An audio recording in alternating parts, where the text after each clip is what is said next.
اللہ تعالیٰ نے قرآن مجید میں ارشاد فرمایا کہ انا انزلناہ فی لیلۃ القدر، فرمایا بے شک ہم نے اس قرآن پاک کو لیلۃ القدر میں نازل کیا ہے، قدر والی رات میں نازل کیا ہے۔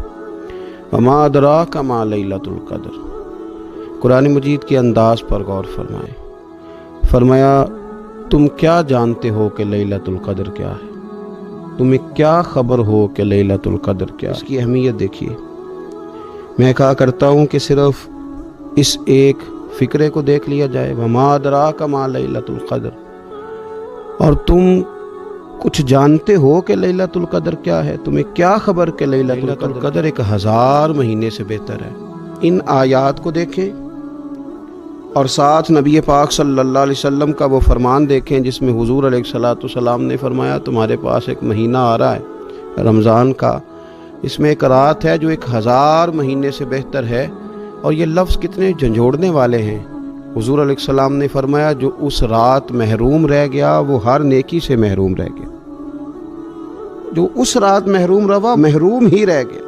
اتنی فرمایا تنزل الملائکۃ والروح، اس دن فرشتے اور روح القدس یعنی جبریل امین اترتے ہیں، فیہا اس رات میں بِإِذْنِ رَبِّهِمْ مِنْ كُلِّ أَمْرٍ، اپنے رب کے حکم سے ہر خیر کے کام کے لیے۔ سلامٌ، یہ رات سلامتی والی ہے، ہی حتی مطلع الفجر، یہاں تک کہ فجر طلوع ہو جائے۔ سرے شام سے لے کر مغرب سے لے کر فجر تک یہ رات سلامتی والی۔ اس کو لیلۃ القدر اس لیے کہا جاتا ہے، ہمارے مفسرین فرماتے ہیں کہ اس دن قدر والی کتاب قرآن پاک قدر والے محبوب پہ نازل ہوئی اور قدر والی امت کی طرف بھیجی گئی۔ نبی پاک صلی اللہ تعالیٰ علیہ وسلم نے جب پرانی امتوں کی عمریں دیکھی، نہ کسی کی 1000 سال ہوئی، کسی کی اس سے زیادہ ہوئی، تو اللہ کے محبوب علیہ السلام کے دل مبارک میں یہ خیال آیا کہ میری امت کی عمریں تو بڑی تھوڑی ہوں گی، تو کیسے اتنی لمبی نیکیاں کر سکیں گے؟ تو اللہ تعالیٰ نے پھر لیلۃ القدر عطا فرمائی۔ گویا اس ایک رات میں جو آدمی نیکی کرے، 1000 دن نہیں۔ کتنا لوگوں کو شوق ہے کہ کوئی ایسا جیک لگے، یکدم میری ساری چیزیں بڑھ جائیں، اس پر بھی تو ذرا غور کرے نا۔ یہ ایک رات 1000 دن سے نہیں، 1000 مہینے سے افضل ہے۔ 1000 یکدم آپ کی نیکیوں کی عمر 1000 ماہ تک چلی جاتی ہے، کتنی بڑی فضیلت کی بات۔ کریم صلی اللہ تعالیٰ علیہ وآلہ وسلم خاص توجہ دلاتے، اس رات کے حوالے سے خاص توجہ دلاتے۔ اور یہ رات کب ہوتی ہے؟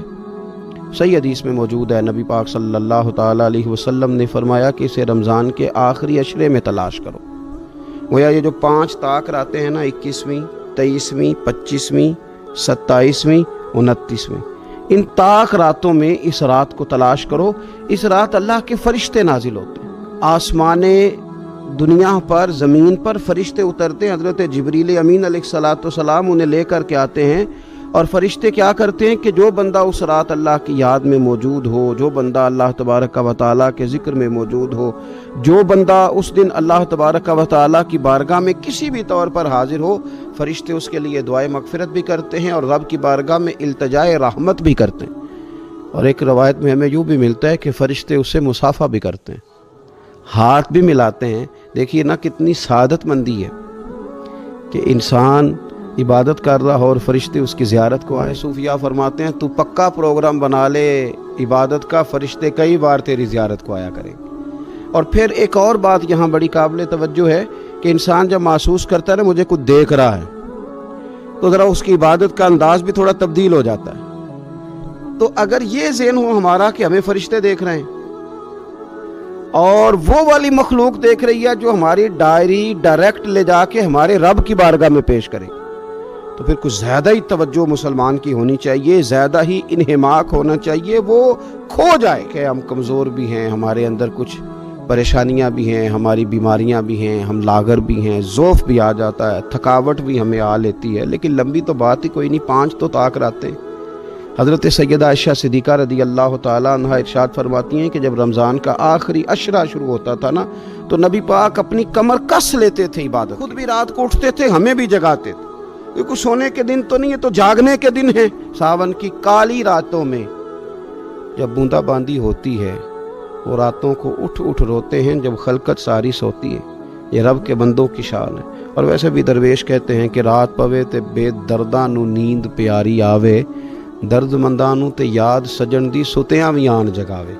تو یہ وقت ہے خاص، اس خاص وقت اس بات کی طرف ضرور توجہ کرنی چاہیے۔ اور یہ جو کہا گیا نا کہ فرشتے نازل ہوتے ہیں بِإِذْنِ رَبِّهِمْ مِنْ كُلِّ امر، اللہ کے حکم سے آتے ہیں اور ہر کام کے لیے، ہر امر خیر کے لیے آتے ہیں۔ تو اس میں بھی ہمارے مفسرین نے لکھا ہے کہ وہ تمہارے لیے پورے سال کا فیصلہ کریں گے کہ تمہیں کیا دیا جائے گا، تم کیا حاصل کرو گے اللہ تبارک و تعالیٰ کی بارگاہ سے۔ تو اس کا معنی یہ ہوا کہ پھر تو یہ لینے کی رات ہے۔ ایسا نہ ہو کہ فرشتے آئے ہوں رب کی بارگاہ سے یہ پیغام کرم ہو کہ دینا ہے اور لینے والے سو رہے ہوں، وہ آرام میں ہوں۔ تو یاد رکھیں خیرات اسی کے پیالے میں آتی ہے جس کا پیالہ سیدھا ہوتا ہے، اور اگر پیالہ ہی سیدھا نہ ہو تو خیرات پھر پیالے میں نہیں آیا کرتی۔ پھر اس کو جو کہا گیا نا کہ یہ سلامتی والی ہے، تو اس میں ایک اور بات بھی ہمارے پھر مفسرین نے لکھی ہے کہ اس رات، شیطان تو ویسے ہی قید ہے، اس رات بندے کا نفس بھی نہیں اسے تنگ کرتا۔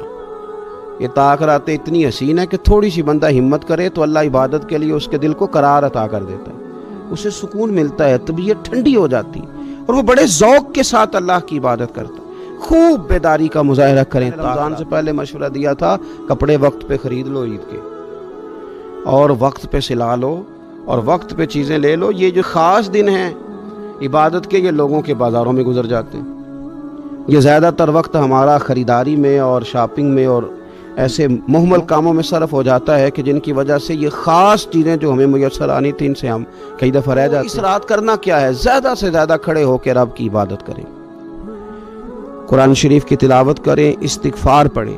سیدہ طیبہ طاہرہ حضرت عائشہ صدیقہ رضی اللہ تعالی عنہا نے عرض کی یا رسول اللہ اگر مجھے یہ رات مل جائے تو کیا پڑھوں؟ تو فرمایا عائشہ تم یہ دعا مانگنا، اللہم انک عفو، اے اللہ بے شک تو درگزر کرنے والا، تحب العفو، اور تو درگزر کرنے کو پسند بھی کرتا ہے، فاعف عنی، ہم سے بھی درگزر فرما، ہمارے گناہوں کو معاف فرما۔ یعنی اس رات اللہ سے درگزر کا سوال کریں۔ لوگوں کے سامنے اپنی خطائیں ہوتی ہیں وہ تو ویسے ہی بیچارے ہر وقت معافی مانگتے رہتے ہیں، جن کے پیش نظر اپنی غلطیاں ہوتی ہیں، جو اپنے رب کریم کی بارگاہ میں حاضر ہونے کا ارادہ رکھتے ہیں صاف ستھرا ہو کر، وہ تو ویسے ہی معافی کے طلبگار ہوتے ہیں۔ تو یہ تو خاص چانس ملا ہے معافی مانگنے کا، تو بالکل سستی کا مظاہرہ نہ کریں، بالخصوص وہ لوگ جو اعتکاف میں موجود ہیں۔ نیند تو کسی وقت بھی آ جاتی ہے، آپ دوپہر کو بھی ذرا چپ کر کے لائٹ آف کریں تو یہ آ ہی جاتی ہے۔ آپ سر شام بھی تھوڑا سا کھانا کھانے کے بعد اگر کمر سیدھی کرنے کو بھی لیٹ جائیں تو نیند تو پھر بھی آ ہی جاتی ہے۔ لیکن یہ سنہری قسم کے ایام ہیں، سختی نہیں، پابندی نہیں، فرض نہیں، لیکن اگر شوق کے ساتھ، ذوق کے ساتھ، توجہ میں ایک مثال دیا کرتا ہوں کہ یہ ہمارے پاس قیمتی دن ہے رمضان کے، ایک عمل کا ثواب 70 کے برابر ہے۔ تو جس طرح انسان کے پاس کوئی چیز تھوڑی دیر کے لیے آئے تو اس نے جانا ہو تو لوگ اس سے زیادہ فائدہ اٹھانے کی کوشش کرتے ہیں۔ دیہاتوں میں نا غریب گھروں میں استری نہیں ہوتی تھی، ہر گھر میں نہیں ہوتی تھی، تو کسی پڑوس سے استری لے کے آتے تھے تو بوڑھے لوگ یہ کہا کرتے تھے کہ زیادہ کپڑے استری کر لو، استری واپس کرنی ہے۔ جس چیز کو واپس کرنا ہو تھوڑی دیر کے لیے ہمارے پاس ہو، اس سے زیادہ لوگ نفع لینے کی کوشش کرتے ہیں۔ تو یہ تو تھوڑے دن باقی رہ گئے، طاق راتیں تھوڑی رہ گئیں، زیادہ نفع لینے کی کوشش کریں۔ اللہ تعالیٰ اس سال جب فرشتے لیلۃ القدر پہ آئیں تو وہ امت مسلمہ کے لیے ایسا رحمت کا پیغام لے کے آئیں کہ دین پھر سے غالب ہو جائے، اسلام پوری دنیا کے اندر اپنے غلبے کے ساتھ سامنے آ جائے، کفر کا، ظلم کا، زیادتی کا، جبر کا ہمیشہ کے لیے خاتمہ ہو جائے۔ اور اللہ تعالیٰ اس سال لیلۃ القدر میں جن لوگوں کو معاف کرے گا رب کریم ہم سب کے نام اس میں شامل فرمائے۔ آخر دعوانا ان الحمدللہ رب العالمین۔